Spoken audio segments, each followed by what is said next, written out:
প্রিয় শিক্ষার্থীবৃন্দ, রিপন স্যারের পক্ষ থেকে আবারও তোমাদেরকে শুভেচ্ছা ও অভিনন্দন জানাচ্ছি আজকের শ্রেণী পাঠে।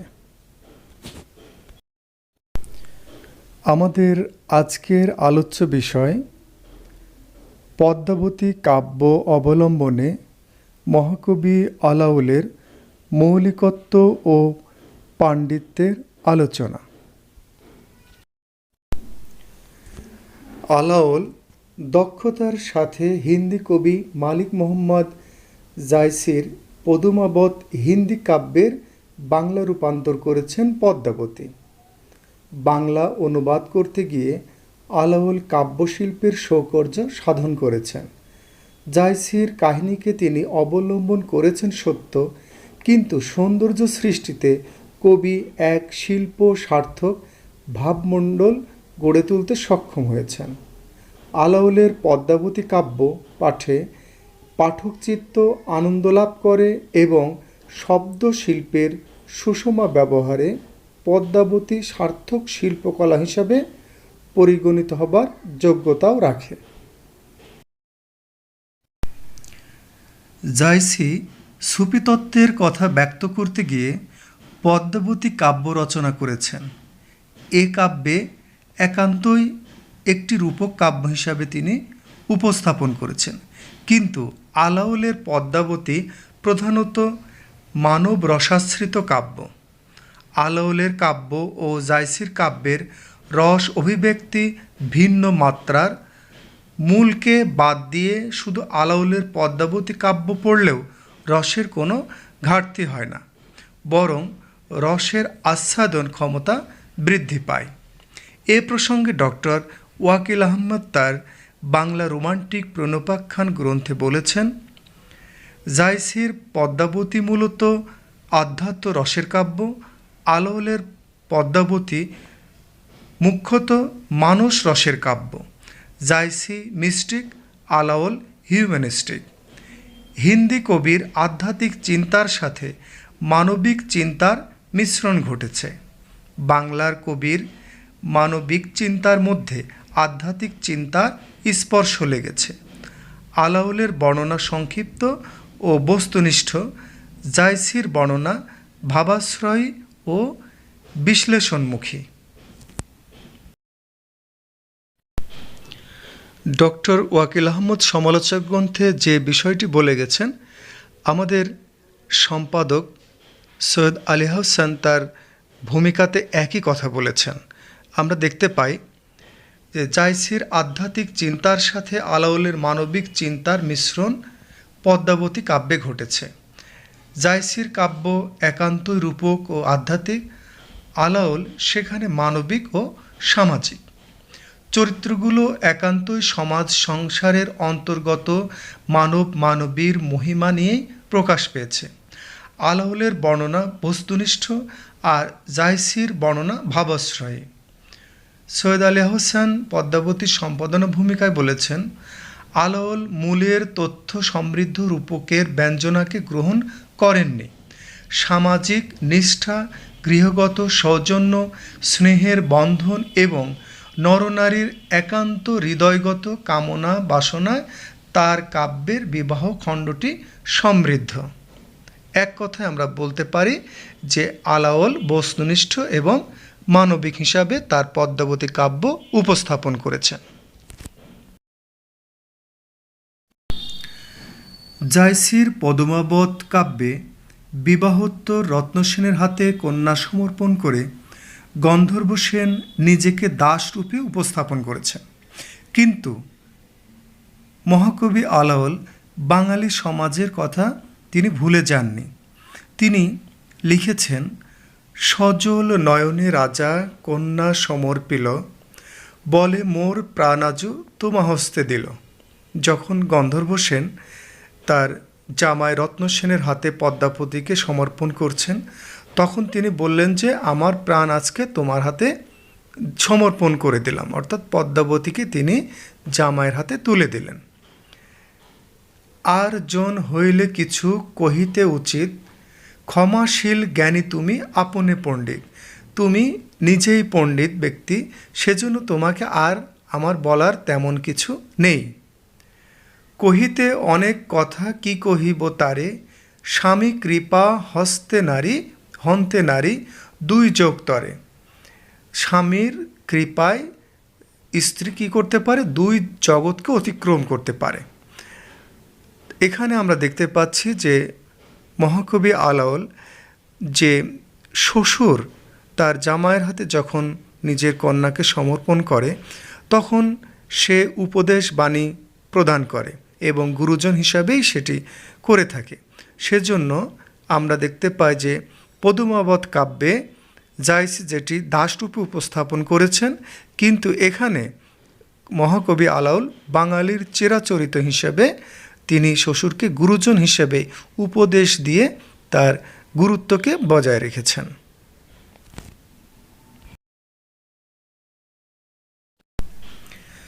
আলাওল প্রাচীন কাব্য বা আখ্যান থেকে উপমা রূপক সংগ্রহ করেছেন। যেমন আমরা দেখতে পাচ্ছি রাম, সীতা, দ্রৌপদী, বিদ্যাসুন্দর, গোরক্ষনাথ, কালিদাস, দামোদর, ইন্দ্র, মহাদেব, হরিশচন্দ্র প্রভৃতি যে ভারতীয় ঐতিহ্য, এইগুলি ব্যবহার করে কবি গভীর জ্ঞান ও পাণ্ডিত্যের পরিচয় দিয়েছেন। পাণ্ডিত্য এবং কবিত্বের অপূর্ব সমন্বয় সাধন করে তিনি মধ্যযুগের শ্রেষ্ঠতম কবির শিরোপা লাভের যোগ্যতা অর্জন করেছেন। আর কোনো কবির কাব্যে পাণ্ডিত্য এবং কবিত্বের এমন সুষম প্রয়োগ লক্ষ্য করা যায় না। তিনি পদ্মাবতী কাব্যে নায়ক নায়িকার চিত্তে প্রেম সঞ্চারিত হওয়ার পর তাদের যে 10 অবস্থার সৃষ্টি হয় সেটিও তিনি বেশ পাণ্ডিত্যের সাথে বর্ণনা করেছেন। এই 10 অবস্থা যথাক্রমে অভিলাষ, চিন্তা, স্মরণ, গুণকীর্তি, উদ্বেগ, বিলাপ, উন্মাদ, ব্যাধিতাপ, জরা ও দশমী দশা। এছাড়া যে ভারতীয় ঐতিহ্যে নায়িকারা যে অলঙ্কারগুলি আভরণগুলি পরত সেগুলিও তিনি এখানে উপস্থাপন করেছেন। যেমন আমরা দেখতে পাচ্ছি বসন, চন্দন, সিন্দুর, তিলক, কুণ্ডল, অহচন, তাম্বুল, হার, বলয়, বেসর, কিঙ্কিণী ও নূপুর। মহাকবি আলাওল তার পদ্মাবতী কাব্যে অষ্টনায়িকা ভেদ এই বিষয়টিকেও সুন্দরভাবে উপস্থাপন করেছেন।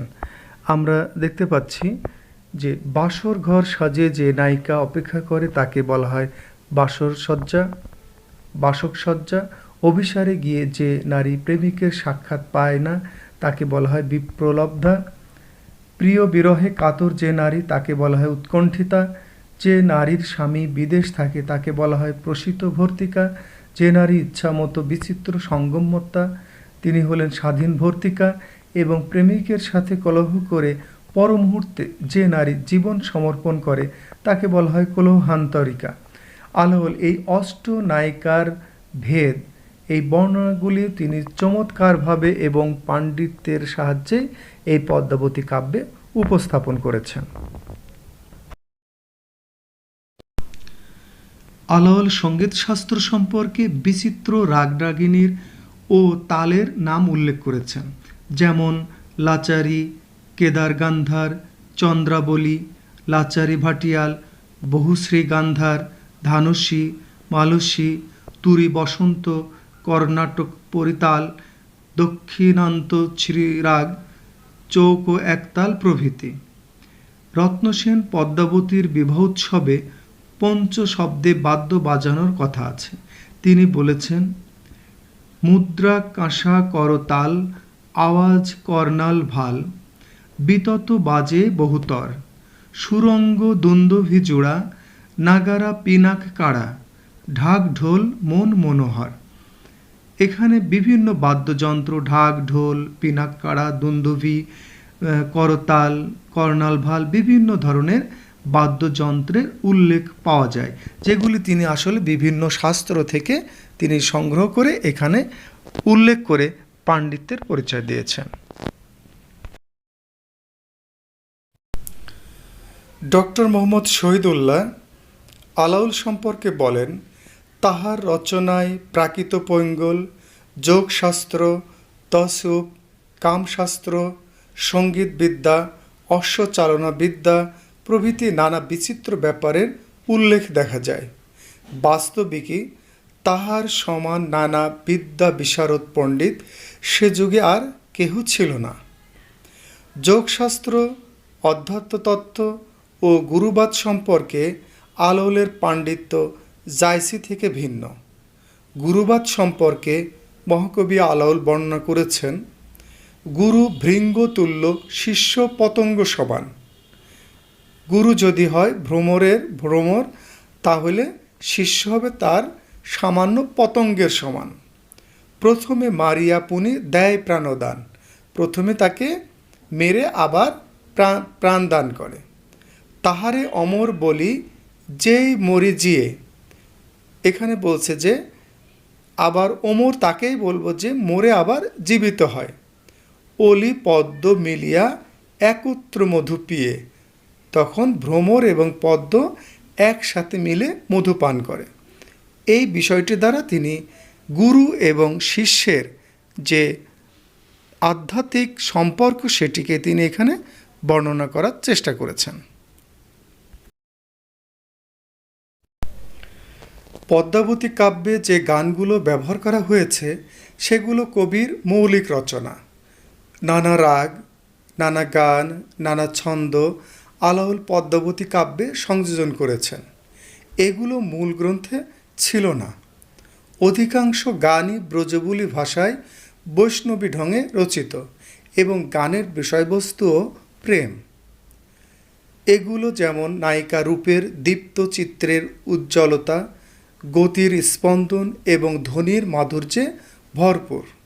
একটি গানের উদাহরণ যদি আমরা দেই, তাহলে তার যে তাল, লয় এবং শব্দচয়ন আমরা বুঝতে পারব। চলিল কামিনী গজেন্দ্রে গামিনী খঞ্জন গমন শোভিত। চলিল কামিনী, চলল সুন্দরী রমণী, এখানে পদ্মাবতীকে বোঝাচ্ছে। গজেন্দ্রে গামিনী, হাতিতে চড়ে গমন করছে।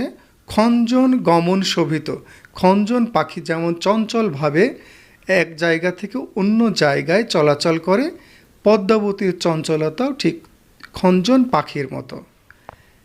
কিঙ্কিনি ঘাগর বাজে ঝাঁঝর নেপুর মধুর বাজে, এদিকে ঘুঙুর বাজছে, ঝাঁঝর বাজছে এবং তার সাথে পদ্মাবতীর পায়ের যে নূপুর সেটিও বেজে উঠছে। রত্নসেন পদ্মাবতী বিবাহখণ্ডে 172 চরণে চৌগান খেলা সম্পর্কে পদ্মাবতী কাব্যে যে বিস্তৃত বর্ণনা আছে তা আলাওলের সম্পূর্ণ মৌলিক রচনা। রত্নসেন সিংহল রাজসভায় শাস্ত্র তথ্য নিয়ে যে আলোচনা করেছেন তাও আলাওলের মৌলিক রচনা। ভারতীয় যোগশাস্ত্র সম্পর্কে কবি 34টি চরণ রচনা করেছেন, যা জায়সির গ্রন্থে ছিল না। আলাওলের মৌলিকত্ব সম্পর্কে মন্তব্য করতে গিয়ে ডক্টর ওয়াকিল আহমেদ বলেন, পদ্মাবতী রত্নসেনের বিবাহ বর্ণনা এবং ষট ঋতুর বর্ণনার অধিকাংশ আলাওলের রচনা। এখানকার চিত্রগুণ, জীবন স্পন্দন এবং আনন্দ বেগে কাব্যিক শিল্প সৌন্দর্য স্ফুরিত হয়েছে। বিশেষত ষট ঋতুর বর্ণনায় কবির আবেগ উচ্ছল হয়েছে।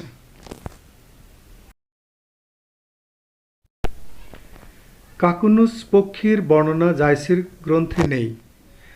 এই অংশটি আলাওলের নিজস্ব রচনা। তিনি গল্পাংশটি শেখ ফরিদুদ্দিন আত্মার মন্তেকুত তয়ের শীর্ষক গ্রন্থ থেকে সংগ্রহ করেন। মূল কাহিনীর সঙ্গে এর কোনো যোগ নেই। মূলে 2 চরণের একটি উপমাকে তিনি 34টি চরণের একটি গল্পে রূপ দিয়েছেন। আমরা বুঝতে পারছি যে মালিক মোহাম্মদ জায়সি তার পদমাবত কাব্যে কাকুনুস পক্ষীর যে 2টি চরণ উল্লেখ করে উপমা দিয়েছিলেন, সেই থেকেই আলাওল দুটি চরণ থেকে 34টি চরণে রূপান্তর করে একটি কাহিনীকেই বর্ণনা করে দিয়েছেন, যেটি মূলত আলাওলের মৌলিক রচনা হিসেবে আখ্যায়িত। পদ্মাবতী কাব্যে আলাওল মূলের অনুসরণ না করে স্বাধীন চিন্তার যে পরিচয় দিয়েছেন তার প্রমাণ মেলে নানা প্রসঙ্গ সংযোজনে। কাব্যের শুরুতে রসাঙ্গ বর্ণনায় সৎ কীর্তি, মাগনের বর্ণনা, আত্মপরিচয় এবং কাহিনী সংক্ষেপ অধ্যায়গুলো আলাওলের একেবারে নিজস্ব রচনা। মাগন ঠাকুরের দেহ সৌন্দর্যের বর্ণনায় তিনি লিখেছেন, দুর্বাদল শ্যামতনু, মুখ পূর্ণচন্দ্র, বা দুর্বা ঘাসের মতো শ্যামল তার গায়ের রং, আর মুখ পূর্ণ চাঁদের মতো। দেখিয়া সুহৃদগণ হৃদয় আনন্দ, তার মানে মাগন ঠাকুরের যারা গুণগ্রাহী শুভাকাঙ্ক্ষী ছিল তার মুখ দর্শনে তারা হৃদয়ে আনন্দ অনুভব করত। দ্বিতীয়ার চন্দ্র যিনি ললাট শ্রীখণ্ড, দুদিনের চাঁদ দেখতে ঠিক যেমন মাগন ঠাকুরের কপাল ঠিক সেই দুদিনের চাঁদের খণ্ডের মতো।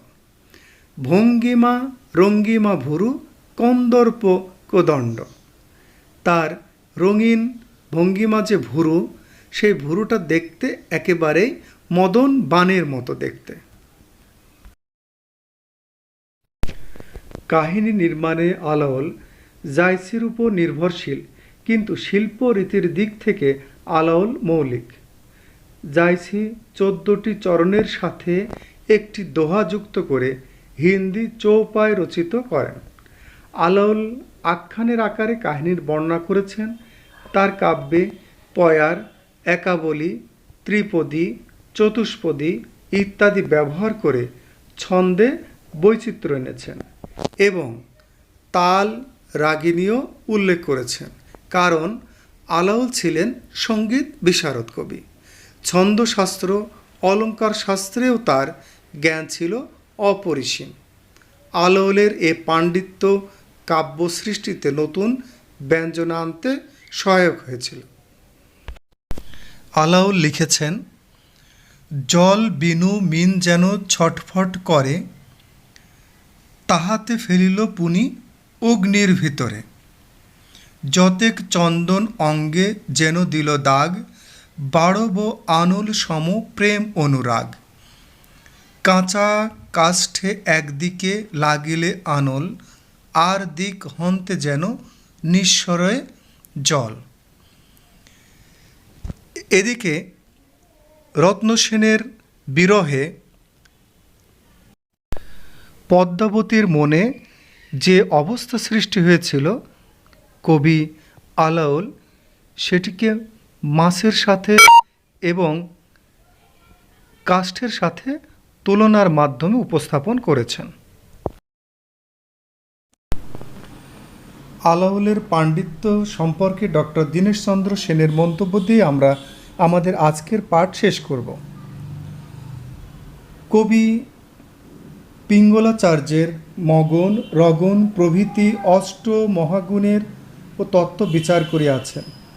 খণ্ডিতা, বাসকসজ্জা, কলহান্তরিকা প্রভৃতি অষ্টনায়িকার ভেদ ও বিরহের 10 অবস্থা পুঙ্খানুপুঙ্খরূপে আলোচনা করিয়াছেন। আয়ুর্বেদ শাস্ত্র নিয়ে উচ্চাঙ্গের কবিরাজির কথা শুনাইয়াছেন। জ্যোতিষ প্রসঙ্গে লগ্নাচার্যের ন্যায় যাত্রার শুভাশুভ ও যোগিনী চক্রের বিস্তারিত ব্যাখ্যা করিয়াছেন। একজন প্রবীণা এওর মতো হিন্দুর বিবাহাদির ব্যাপারে সূক্ষ্ম আচরণের কথা উল্লেখ করিয়াছেন এবং পুরোহিত ঠাকুরের মতো প্রশস্তি বর্ণনায় উপকরণের একটি শুদ্ধ তালিকা দিয়াছেন। এত ব্যতীত টোলের পণ্ডিতের মতো অধ্যায়ের শিরোভাগে সংস্কৃত শ্লোক তুলিয়া ধরিয়াছেন। ধন্যবাদ। সুন্দর আগামীর প্রত্যাশায় সকলে ভালো থাকবে, সুন্দর থাকবে।